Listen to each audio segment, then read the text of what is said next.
दिया था देवादिदेव महादेव ने कि जितने भी पुत्रों का जन्म होगा उनका लालन पालन तुम्हारे ही जल से होगा।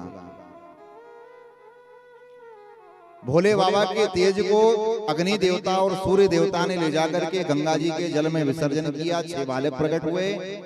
ये बात माता पार्वती को जब पता लगी कि मेरे स्वामी का तेज ले जाकर के अग्नि देवता और सूर्य देवता ने गंगा में विसर्जन करके आए हैं, तब तो क्या था,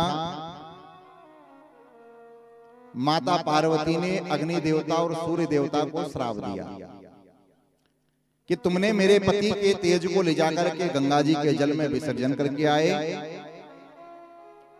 मैं श्राप देती हूं कि तुम दोनों कबूतर बन जाओ। अग्नि देवता और सूर्य देवता दोनों कबूतर बन गए मेरी माताओं, माता पार्वती के श्राप के द्वारा।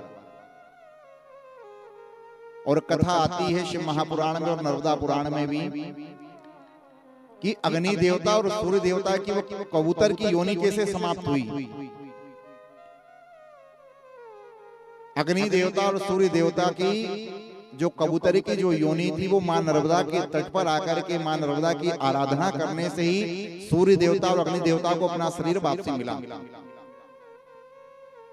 मेरी माताओं, घर के छत पर कबूतर आकर के बैठता है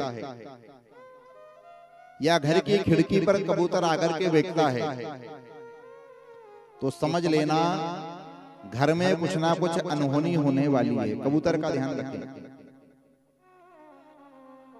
आपके छत के ऊपर कबूतर आकर के बैठता है, कबूतर को दाना डालना अच्छी बात है, लेकिन छत पर आकर के कबूतर बैठ करके आवाज करे, खिड़की पर आकर के बैठ जाए आवाज करे, समझ लेना घर में कुछ ना कुछ अनहोनी होने वाली है। घर में तुलसी का वृक्ष है, तुलसी का वृक्ष सूखने लगा है, अचानक हरा भरा है, अचानक से सूखने लगा। और तुलसी का वृक्ष अगर सूखने लग जाए तो समझ लेना घर में कुछ ना कुछ बड़ी विपदा आने वाली है, बड़ा संकट आने वाला है। ध्यान रखना इस बात का। हरी भरी तुलसी अचानक से सूखने लग जाए तो समझ लेना घर में कुछ ना कुछ अनहोनी होने वाली है, कोई बड़ा कष्ट आने वाला है, कोई बड़ा दुख आने वाला है। तो ये 2 चीजों का बड़ा विशेष करके ध्यान रखें। एक तो कबूतर आपके घर पर बैठे आकर के आवाज करें, और दूसरी तुलसी का वृक्ष अचानक से सूखने लग जाए तो समझ लेना घर में कोई संकट आने वाला है।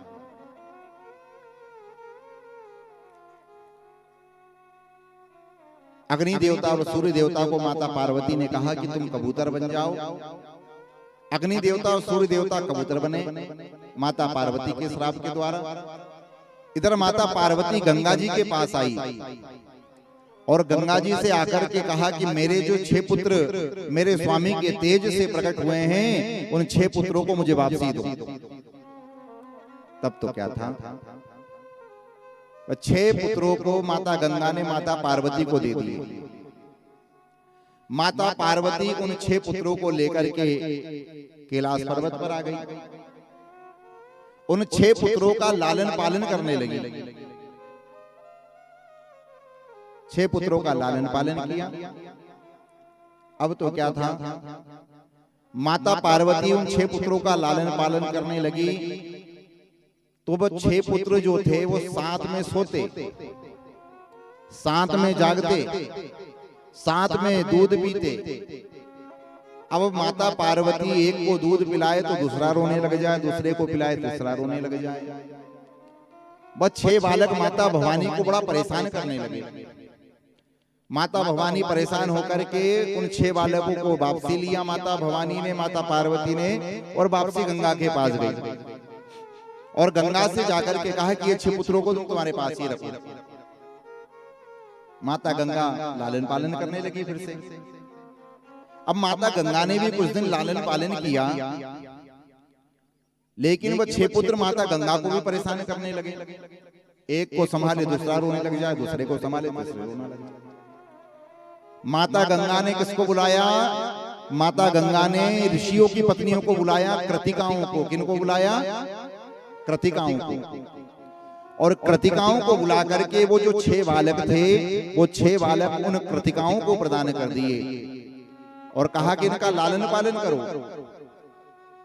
कृतिकाएं उन 6 बालकों को लेकर के गई, लालन पालन करने लगी, लेकिन कृतिकाओं को भी वो बालक परेशान करने लगे। उन कृतिकाओं ने हाथ में जल लिया और जल लेकर के संकल्प किया कि अगर हमने हमारे पति की जीवन भर सच्चे मन से सेवा करी हो तो ये 6 बालक एक हो जाए। क्या कहा कि हमने अपने पति के जीवन भर सच्चे मन से सेवा करी हो तो 6 बालक एक हो जाए।